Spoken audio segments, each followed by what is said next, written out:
在穆家人的众目睽睽之下，苏无忌还臭不要脸地弯下腰，帮穆千羽掸了掸裙摆上的灰尘。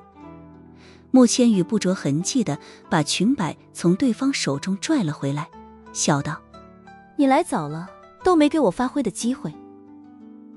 他本来准备了一大堆对付穆旭栋的筹码，结果还没来得及用上呢，苏无忌一出场便是乱拳打死老师傅。那简单粗暴的招式让养尊处优的穆家人都懵了逼。要不你现在发挥发挥？苏无忌拍了拍穆千羽的肩膀，另外一只手指了指灰头土脸的穆家成员们，随便说两句也行，谁要敢不听话，我直接开车撞死他们。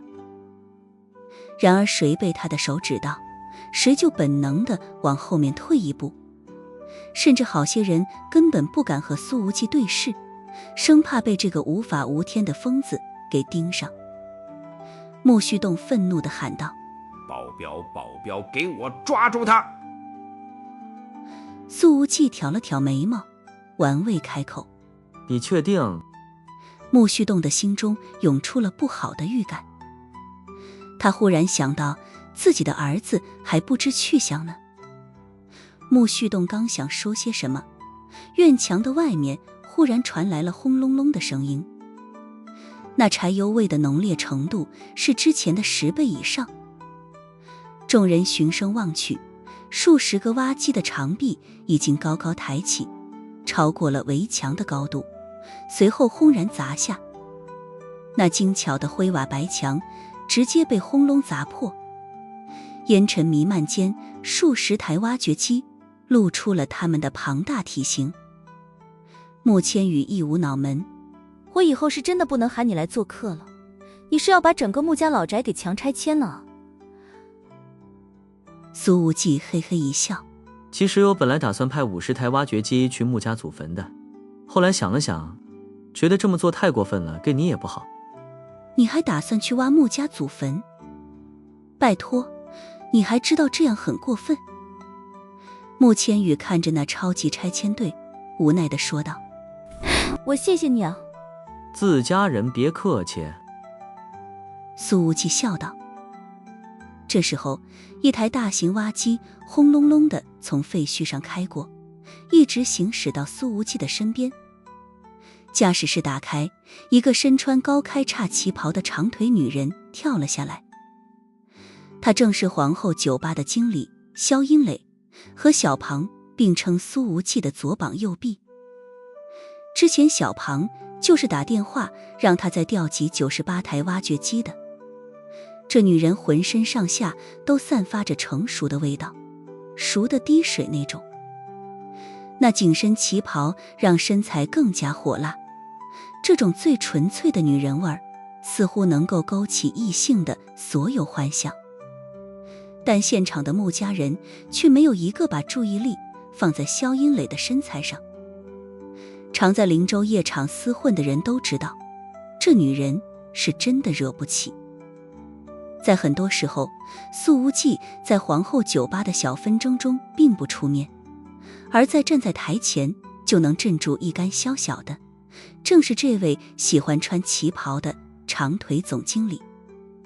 萧英磊踩着8厘米的高跟鞋，款款走到苏无忌的身边，说道：老板，时间太紧张，98台挖机不太好找，现在只调来了60台，剩下的38台正在从周边的县里赶过来。苏无忌摆了摆手：剩下的挖机不用来了，别把这群胆小鬼给吓死了。萧英磊看了看穆千羽，问道：老板娘没事吧？苏无忌一拍手：嘿，喊得好，回去给你涨工资。穆旭栋此时终于从池塘里爬上来，从头到脚都水灵灵的。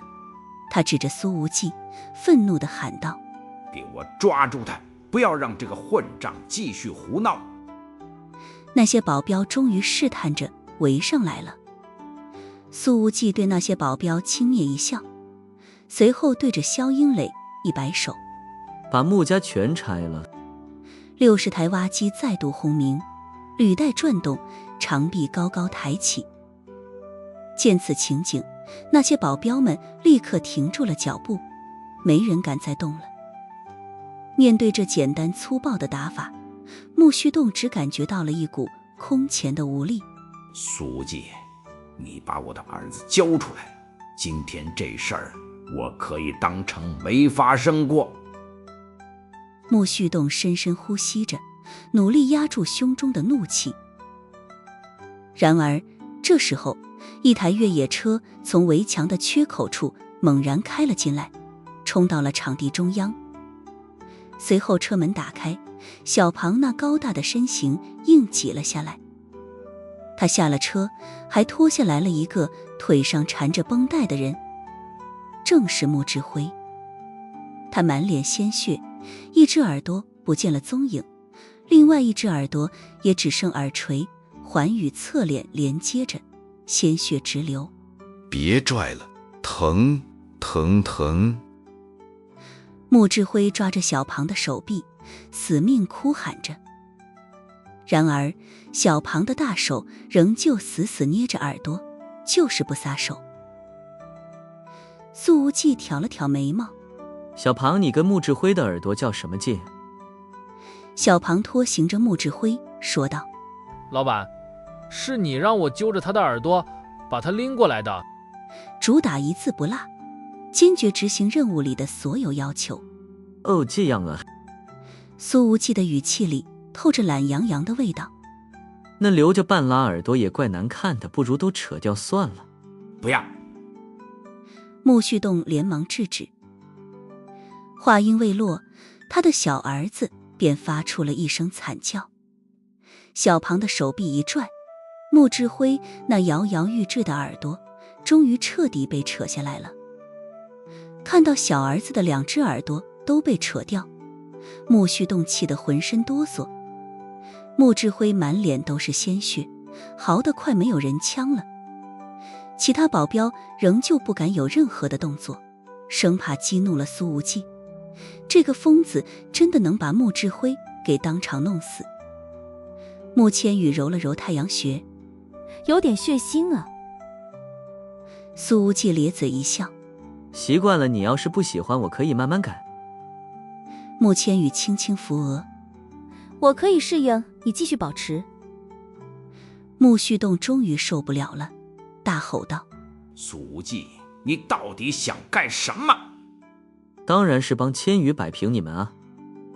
苏无忌踩着穆志辉的胸口，微微一笑。你们家族不是在选什么年轻一辈的画事人吗？我提议这个画事人由千羽来担任，你们穆家没有谁比他更合适坐在这个位置上了。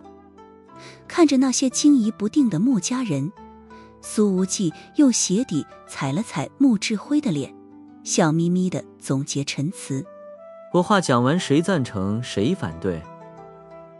在以往，穆家画事人之争起码持续1年以上，多则3到5年。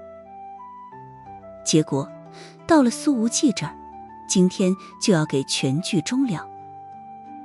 在场很多人的眼底都有着不服，但表面上无人敢吭声。苏无忌微微一笑，看样子全都赞同。穆须洞深吸了一口气，如果采取暴力手段来获取这个位置，那么穆千羽哪怕成为了年轻一辈画事人，也根本不可能服众。苏无忌斜眼看了他一眼，穆老五，你们要是不逼迫千羽，老子会用暴力手段。你今天要是再敢提反对意见，我就把你儿子卖到泰伦当人妖去。穆须洞脸色铁青，紧紧闭上了嘴巴。穆千羽哭笑不得，他拉了拉苏无忌的胳膊，要不你也让我发挥一下。苏无忌哈哈大笑，当然可以，男女搭配，干活不累。穆千羽看了一眼被踩在脚下的堂弟，轻声说道：先把穆志辉放了，还给他们吧。这语气里带着征询的意味，毕竟人是苏无忌让抓的，哪怕穆千羽有自己的主意，也得问一问苏无忌的意见。苏无忌听了，根本没问对方为什么要放人，而是直接抓住了穆志辉的胳膊，拧身一甩，穆志辉便被扔出了好几米，落进了池塘里，脑袋还磕出了个血口子。保镖们纷纷下水救人。穆旭栋看到儿子被放了，长长出了一口气。耳朵掉了可以再缝上，人保住了命就是万幸。事实上，穆千羽如果把穆志辉扣在手里，对他争夺继承权是极有帮助的，可他偏偏选择了放人。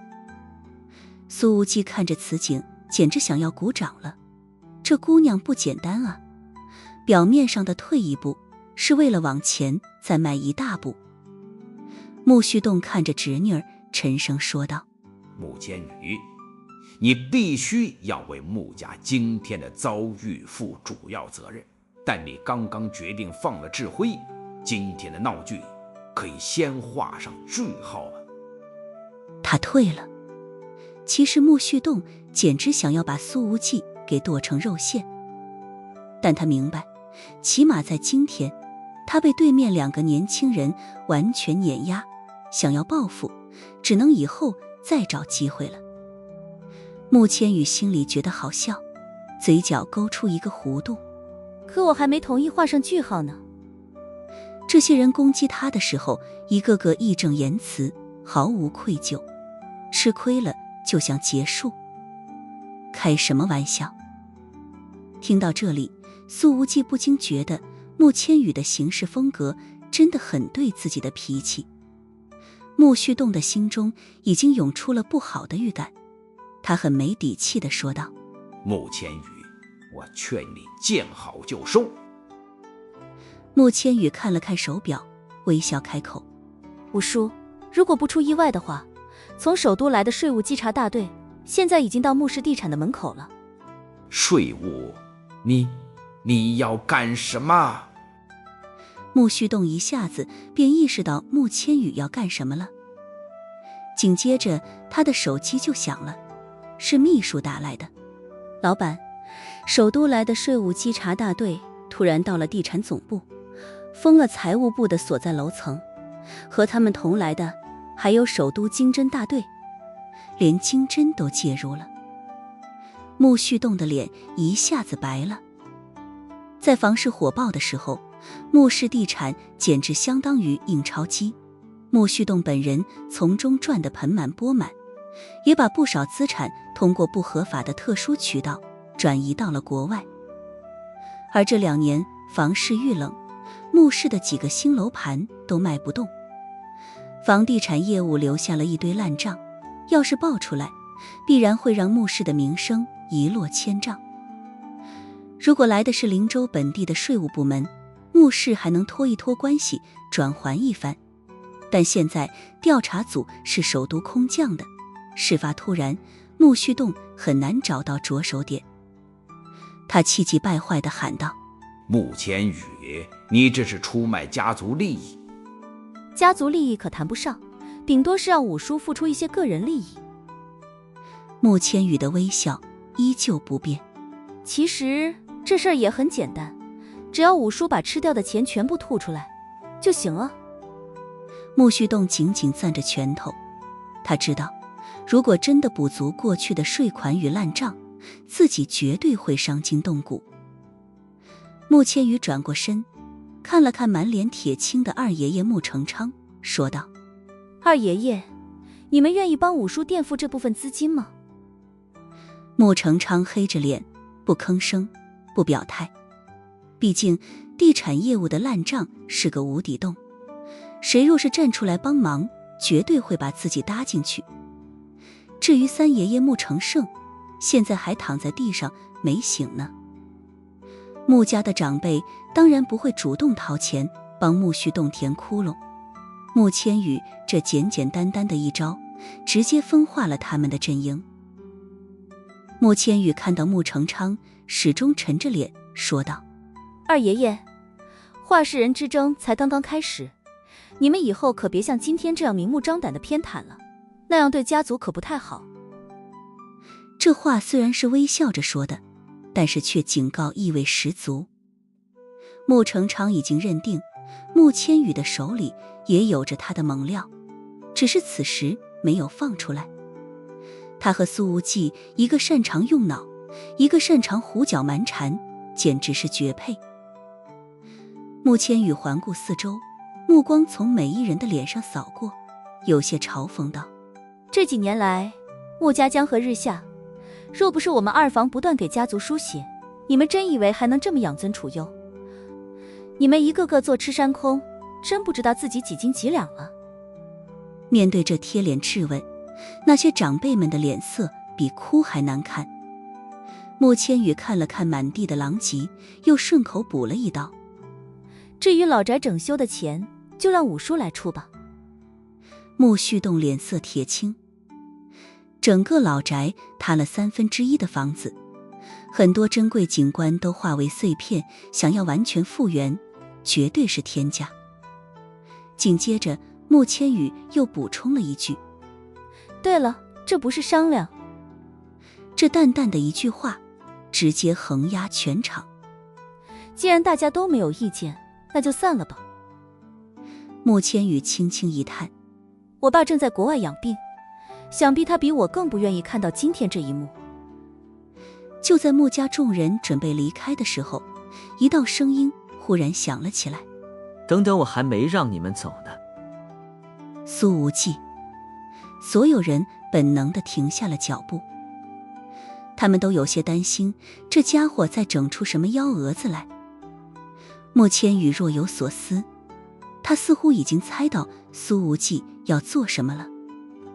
只见苏无忌走到了人群面前，环视了一圈，笑眯眯地问道：哪个是穆子阳？所有人的目光都落向了一个站在后方的男青年身上。他就是穆子阳，穆家三叔穆东升的大儿子，只比穆千羽大1岁。你找我做什么？穆子阳神情之中带着些许阴鸷。在家族会议里，从头到尾我都没有攻击过穆千羽一句。别那么紧张嘛。苏无忌把手伸向一旁。小潘，你是……小庞立刻在他的掌心上放了一根甩棍。苏无忌看都没看，换一个。小庞又在老板的掌心上放了一把弹簧匕首。你不要乱来。穆子阳的眼睛里终于涌出了慌乱。苏无忌咧嘴一笑：你敢从国外雇杀手对付千羽，还怕我这你乱来？话音未落，他按下了弹簧匕首的开关，明晃晃的刀尖弹出来，直接扎进了穆子阳的大腿。苏无忌动手的速度太快了，都完全没有给穆家人反应时间。直到穆子阳躺在地上惨叫，大家才回过神来。从国外雇佣杀手对付穆千羽，这能是穆子阳敢干的事儿？不可能，绝对不可能！一个中年男人喊道：苏无忌，你不要往子阳的身上泼脏水。说话者正是穆家三叔穆东升。他已经冲过来，想要挡在了儿子的前面。苏无忌看了对方一眼，又往穆子阳的另外一条大腿里扎了一刀，一道鲜血随之飙溅。穆子阳再度惨叫，他躺在地上颤抖着，疼得脸都白了。穆东升看到儿子如此痛苦，双眼之中都布满了血丝，吼道：苏无忌，你要杀人吗？你无法无天了吗？苏无忌看了小庞一眼，这老东西开场了。小庞闻言一步上前，一记重拳挥出，结结实实地砸在穆东升的肚子上。这位穆家三叔立刻疼得弯腰跪地，大口地呕吐着，连话都说不出来了。今天苏无忌上门，从小的到老的全打一个遍。这种简单粗暴的方式，让各有心思的穆家人根本找不到有力的应对手段。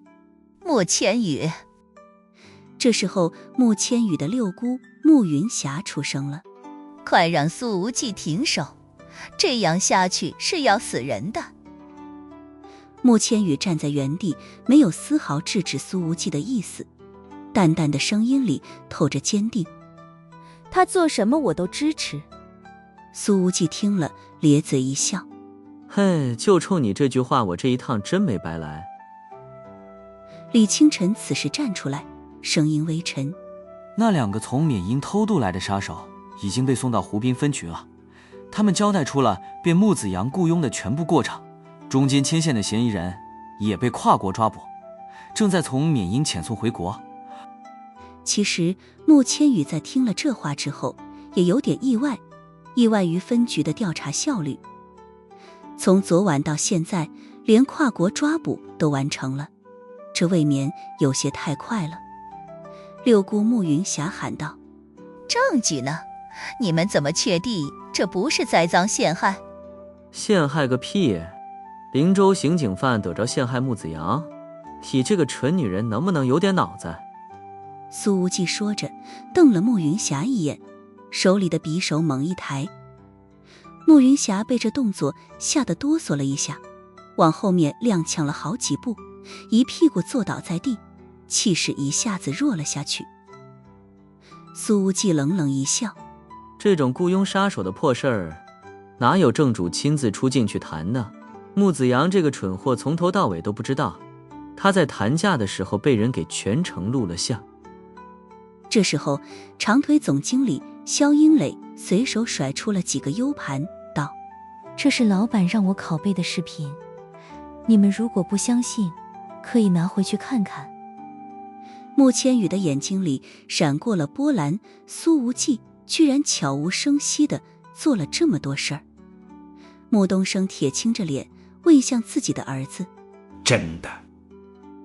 穆子阳哆哆嗦嗦，满脸煞白，居然没敢有任何的反驳。穆东升满脸的恨铁不成钢：“穆子阳，你糊涂啊！”不过穆家三叔反应到底是快多了，他捂着肚子挪到了穆千羽的旁边，喘着粗气：“千羽，今天这事情我愿意付出代价来交换，只希望你联系分局撤案。”买凶杀人未遂，得判多少年？一辈子都毁了。穆东升这是在给自己的儿子求一条生路。穆千羽轻轻抿了抿嘴：“让无忌决定吧，这件事上我听他的。”“我听他的。”之前穆千羽一直都是称呼苏无忌为苏公子，这还是第一次喊出了后2个字。在众人看来，能让穆千羽说出这种话来，2人必然是有着超有益的关系。而事实上，穆千羽对苏无忌还心存愧疚呢，只要一想起他伤上加伤，自己的心情就没法平静。苏无忌咧嘴一笑：“既然千羽这么说，那么穆老三得看你换回儿子的诚意有多大了。”小庞此刻已经把穆子阳架了起来，后者的裤子已经要被鲜血染透了。穆东升想了想，才说道：“我会把穆子阳送到国外，永远不得插手家族业务，而我的其他几个子女也退出年轻一辈话事人之争。”苏无忌直视着他的眼睛，面带微笑：“还不够？可您也扎了穆子阳2刀。”穆东升说道：“谁说我扎了他2刀的？”苏无忌说着，看都没看，往身后猛然一甩手，他手中的匕首飞了2米，直接扎进了穆子阳的肩膀。惨叫声再度响起来。这家伙嘲讽一笑：“明明是3刀。”这种不按套路出牌的谈判方式，穆家人根本招架不住。穆老三，你最好想明白了，我这要是一失手一刀扎进穆子阳的胸口，可就不好玩了。苏无忌仍旧笑眯眯的。穆东升咬了咬牙，说道：“家族的纺织业务一直由3房这边负责，从今天起整体移交给千羽如何？此言一出，在场的穆家人都有些震惊，因为这纺织业务是穆家最重要的业务之一。穆东升现在还是担任着临江省纺织商会的会长，为了救穆子扬，穆东升居然愿意把这么一大块肉让出来。苏无忌冷冷一笑，这纺织行情差得要命，到手里没2年就变成烂摊子了。穆老三，你糊弄谁呢？听了这句话，穆家人却有许多不赞同的意见。毕竟穆氏纺织曾经是江南纺织业的龙头老大，现在虽然行情不好，但仍旧是瘦死的骆驼比马大，再靠着这业务赚个10年不成问题。所有人的目光都集中在了穆千羽的身上，然而后者却说道：无忌说的没错，三叔，我要铃木保险。铃木保险集团，穆氏是其中的大股东。苏无忌打了个响指，嘿，没错，就要这个。他似乎就在等着穆千羽说出这句话来。铃木保险是临江省的几大财团联合成立的，股东的更替需要很复杂的流程，效率很低的。穆东升说道。苏无忌咧嘴一笑，想要帮你提升效率，我有的是办法。下一秒，甩棍从他的手里抽出，狠狠抽在穆子扬的膝盖上。这家伙之前被插了3刀，这下膝盖也被打凹下去了，惨叫声根本停不下来，无比凄惨。好，穆千羽，穆家在铃木保险集团所占的30%股份会在3天之内转移到你的名下。穆东升满脸大汗，大声喊道。他生怕喊晚了，自己儿子的另外一条腿也保不住。早这样不就得了？苏无忌对小庞打了个响指，庞啊，放人温柔点。小庞抬起脚，直接踹在了穆子扬的屁股上。后者在空中划出了一道抛物线，落在了10几米外的池塘里。看苏无忌一瞪眼，小庞主动解释道：老板，还是一成立，很温柔。此刻穆家没人敢讲话，也没人敢散去。他们可没想到，穆千羽居然用这种方式得到了铃木保险的股份。似乎那华氏人之争已经尘埃落定，完全没有了进行下去的必要了。年轻一代中还有谁能够与之相争？穆千羽转向了苏无忌，深深地看了他一眼。谢谢。苏无忌一摆手，和一家人不说两家话。今天的事情传出去之后，怕是整个灵州都要认为这俩人是情侣了。穆千羽倒也没反驳，而是嘱咐了一句：你早点回去养伤吧，我先处理好手头的事情，明天去皇后酒吧找你。这声音柔柔的，与之前横压全场的模样形成了鲜明对比，让苏无忌咧嘴直笑。萧英磊立刻满脸笑容地说道：热烈欢迎老板娘光临。苏无忌鼓掌。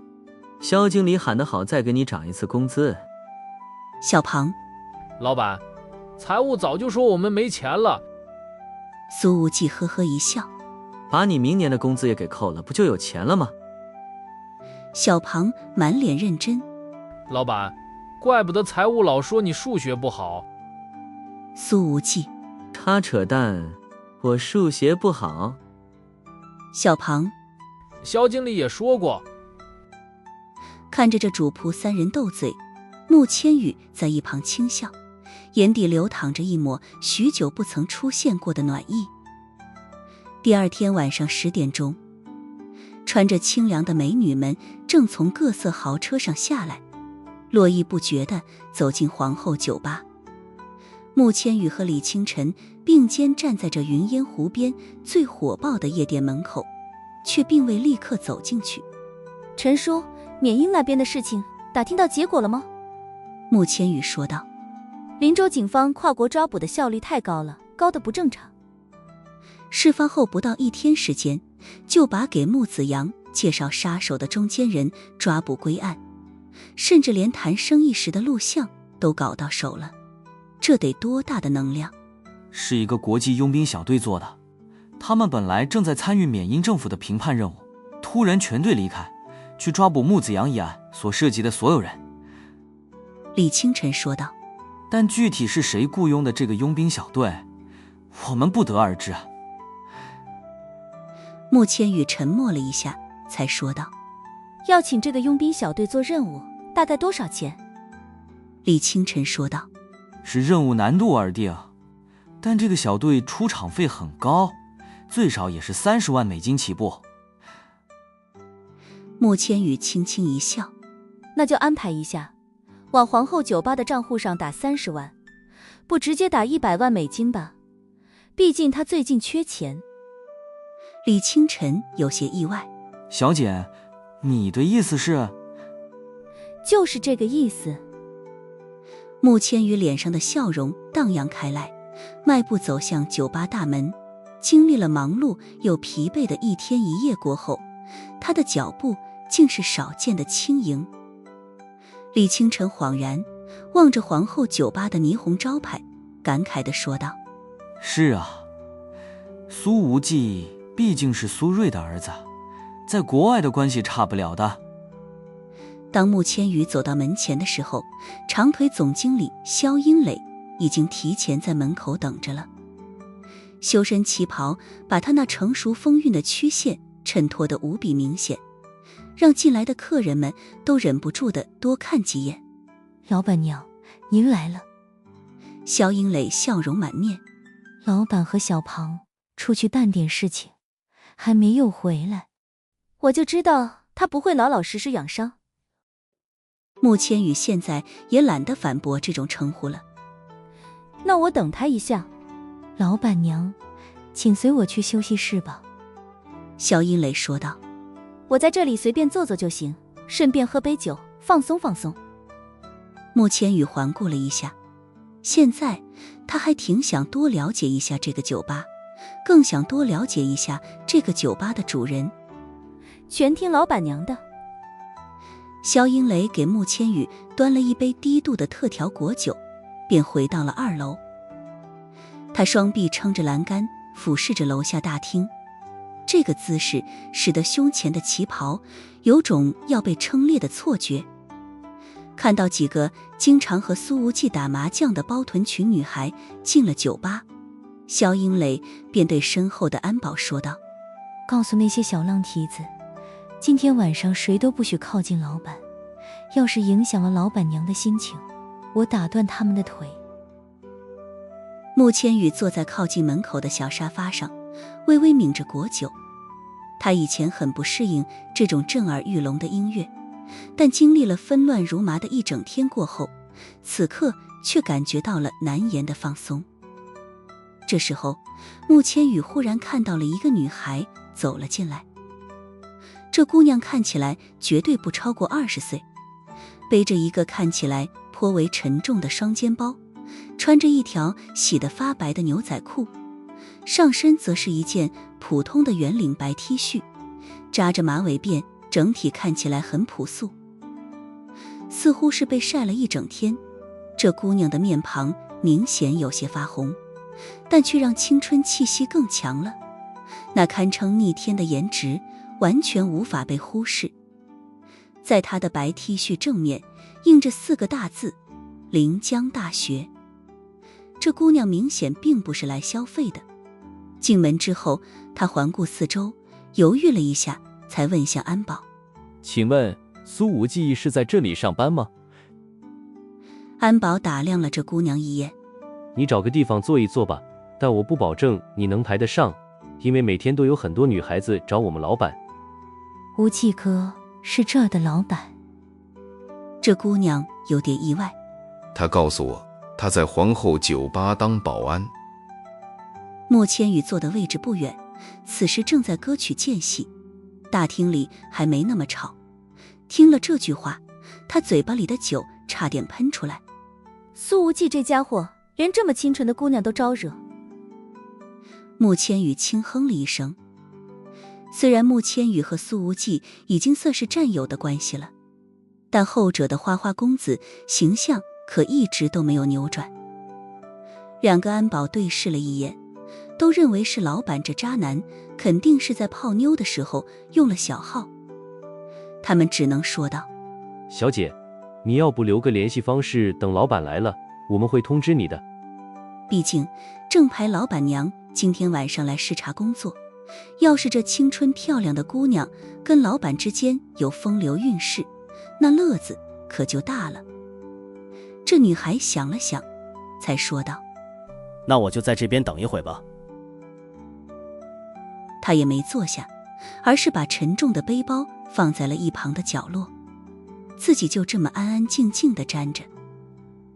她那朴素的衣着和夜场里的梦幻光影形成了极强的反差，但这种反差却产生了一种美感，那是一种不属于这荼蘼夜色的清纯之美。穆千羽忽然觉得，也许事情和自己想象中并不一样。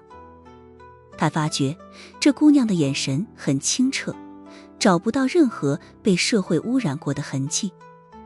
对方的表情里也没有幽怨，不像是被苏无忌欠了情债的样子。正当穆千羽想要走过去问问情况的时候，一台车龄起码20年的黑色老款桑塔纳轰隆隆地开了过来。安保们见状，立刻指挥门口的豪车挪开，把酒吧大门的停车位让出来。而很多第一次来到皇后酒吧的客人们，眼神里都充满了好奇。毕竟这年头能找到一台这么破旧的桑塔纳都不是一件容易的事儿了。穆千羽已经看到小庞的庞大身躯将驾驶室塞得满满登登，颇具滑稽感。车子刚刚停好，苏无忌便从后门走了下来，嘴巴上仍旧叼着一根没点燃的香烟。他用力关了2下门，都没关严实，干脆直接抬脚踹了一下，这破车门才关上。看着这滑稽的动作，穆千羽忍不住地笑出来。告诉萧英磊，让他带着人准备接手东方丽人。苏无忌杀气腾腾地说道：从今晚开始，那个场子就是我们的了。他撸起袖子，拳头看起来有些红，大概这一双拳头在今晚砸了好些人的脑袋。穆千羽知道，这东方丽人是灵州云烟湖边一处开业不久的商务会所，生意很好。据说背后的大股东是首都大少白旭阳。没想到苏无忌竟然这么猛，硬是从首都大少的嘴巴里把这块肥肉给抢了过来。而这时候，那个本来安静站在昏暗角落里的姑娘，却忽然拎起那沉重的双肩包，小跑到了苏无忌的面前。无忌哥。这姑娘的清纯俏脸之上透着清晰的激动，眼底也有着一抹梦想成真的难以置信。2个安保立刻张开手臂阻拦：小姐，请站住！苏无忌连忙往后撤了2步。这位妹子，咱们素不相识，我没对你做过什么，你可别赖上我啊！这话落在旁人的耳朵里，已经让他们自动脑补出了一系列提上裤子不认人的渣男行径。穆千羽的嘴角轻翘，勾勒出了一抹玩味的笑容，轻声道：今天来得巧了，正好看你有多风流。周围已经围过来不少人，都在小声的议论纷纷，都等着看渣男被现场处刑的好戏。尤其是这姑娘实在是太清纯了，那种一尘不染是从骨子里透出来的，根本无法伪装。这样的女孩简直可以激起所有男人的同情心，无论任何年纪。有些投向苏无忌的眼神已经明显带着嫌弃以及嫉妒。苏无忌还在连连后退，这位妹子，我真的不是提上裤子不认账，不，我就没对你脱过裤子。无忌哥，我是宋之瑜。宋之瑜这名字怎么有点熟悉？那姑娘从双肩包里拿出了一沓信，说道：无忌哥，你看这都是你以前给我回的信。苏无忌盯着对方看了好几眼，才不确定地说道：你是梁山的那个小丫头都长这么大了。宋之瑜立刻说道：无忌哥，我考上了临江大学，今天第一天军训。此时周围已经围了一圈看热闹的姑娘，但即便她们很妖娆很性感，可和这浑身上下透着朴素清纯气息的宋之瑜一比，瞬间就成了庸脂俗粉。穆千羽明显一愣，原来不是一场情债。饶是他刚刚思绪百转千回，都没往捐资助学这回事上联想。苏无忌挠了挠脑袋，干笑道：哈哈，我最近太忙，都不知道你考上了临江大学，恭喜恭喜啊。小庞，老板，你在开学之前让财务给临江大学匿名捐了一笔钱，用于所有贫困新生的生活费，还让校方重点关注一下宋之瑜。苏无忌恼火的一跺脚：就你记得清楚耿老板让你说话了吗？宋之瑜扑哧笑出来，可下一秒他的眼眶瞬间就红了，泪水夺眶而出。皇后酒吧的顶层套房里，这房间的隔音极好，完全隔绝了喧嚣与荼蘼，与楼下的声色犬马相比，仿佛是两个世界。穆千羽和宋之瑜都坐在沙发上，只是后者明显拘束许多，双腿紧紧并拢着，双手也叠放在大腿上，后背完全没有沾到沙发靠背。他们两人坐在一起，宛若盛开的两朵花，一朵贵妇兰香，一朵清幽淡雅，皆是沁人心脾。至于萧英磊和小庞，则是站在一边。看到宋之瑜太过于局促，穆千羽把水杯递到了他手里：来，之瑜，喝点水，别太紧张。这话说的好像他自己不是第一次来到这房间似的。谢谢姐姐。宋之瑜双手接过了杯子，抿了一小口，把杯子放回桌子上。紧接着他像是想起来什么，把那沉重的帆布双肩包打开，道：无忌哥，这都是我从老家带来的。满满一大包，起码30-40斤，都是梁山产的石榴和苹果。苏无忌用手拎了拎这大号双肩包，微微皱眉：这么重，你一个人从梁山背到了灵城？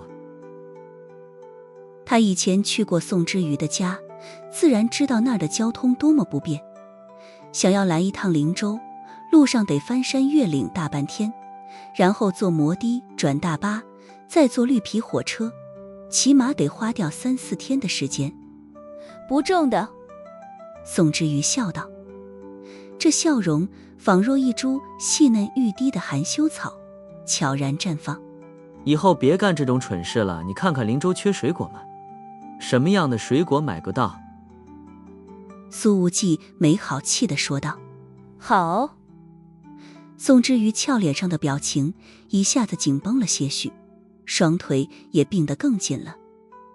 萧英磊知道自己老板的风格，一直笑盈盈的，而穆千羽则是带着微嗔之意瞪了苏无忌一眼，随后轻轻拍了拍宋之瑜的手背，说道：你这个无忌哥哥明明是在关心你，但就不会好好说话，你别跟他一般见识。苏无忌摇了摇头：我就是觉得这种行为太愚蠢了，完全没必要。宋之瑜低下头轻轻应道：随后苏无忌拿起一个苹果，洗都没洗，直接放进嘴里咬了一大口，还凑合，挺甜挺脆，水还挺多。说着他还扔给穆千羽一个，对着萧英磊和小庞喊道：“都来尝尝。”穆千羽也没洗，用裙摆简单的擦了一下，便干脆利落地咬了一大口。确实好吃。看着此景，宋之瑜的紧绷表情一下子放松了下来，微笑中更是透着一股满足。萧英磊走过来，弯腰把那一包水果全部拎起来，道：“老板，我去做个果盘。”随着这弯腰的动作，那臀鱼腿在旗袍之下所形成的曲线，以及高开叉所产生的探索欲，一下子增强了好几倍。穆千羽把眼神从萧英磊的腰肢上收回来，对苏无忌说道：“你整天守着萧经理这样的美人儿，应该很难保持镇定吧？”这句话也不知道是不是试探，毕竟在绝大多数人看来，好色男老板和性感女下属，这关系还用猜吗？苏无忌摆摆手：“哎，萧英磊都熟透了，千羽你这样的才更合我口味。”萧英磊正往外走，差点撞到门框上。“这里也没外人，你就别演了，戏过了啊。”穆千羽也是人间清醒，他笑了笑，随后转向宋之瑜：“之瑜，聊聊你和无忌是怎么认识的吧，我还挺好奇的。”或许现在穆千羽并未意识到，他的每一次说话都下意识地在探寻苏无忌的过往。提起往事，宋之瑜的眼里明显多了些许光彩。他立刻说道：“4年前我还在上初3，无忌哥去我们那儿支教，如果不是他，我可能已经辍学出去打工了。你那时候去梁山支教？”穆千羽带着些许深意地看了苏无忌一眼。“这真不像你。”宋之瑜说道。“无忌哥去支教了1个学期，主要教英语，还客串体育老师，在我们学校人气可高了。你还支教了整整1学期，还教英语。”穆千羽眼神里的意外更多了。毕竟这年头，很多人去支教都是做个秀，摆个拍，待几天就走了。能在穷山恶水的艰苦环境里坚持1学期的人真的不多。要是让灵州人知道，这位嚣张暴戾的夜场恶少居然曾经是受人尊敬的支教老师，怕是一个个眼镜都得碎了。嗨，当年在国外闯了点祸，被我爸丢到梁山避避风头，躲躲灾。苏无忌咬着苹果，咧嘴一笑：“可别把我想得太高大上了。”穆千羽似笑非笑，拖长了音：“哦，是吗？”显然这句话里他就没一个字是相信的。